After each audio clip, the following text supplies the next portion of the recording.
वो तो गर्मी लागत रही घरम है आयन बगीवन सुकून मिल गए। पेड़े खवा है भाई, बहुत मस्त चला थे। वाह हाँ, आनंद आई गए हवा से। का हो मामा? फिर आई गया तू? हाँ मामा, मतलब बैठे न देबा हमें। घरा बहुत तपत रहा हमारा बगियों में भाग गया मामा हो। आए एक चीज बताई, हाँ बतावा।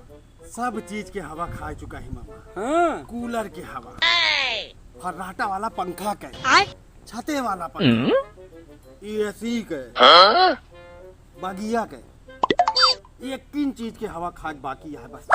ए बताओ कौन चीज हवा बाकी है रे मऊ जानी? अरे रहा दिया। नहीं बताओ न बताओ कदू हवा बाकी है। हाँ बताओ। जेली हवा खा बाकी है। जेली का हाँ। मतलब हम तो जाएंगे सनम, तुमको भी लेके जाएंगे। भाग भाग भाग भाग सर, जेली खबर बाकी है। अरे ससुरवा जेली खबर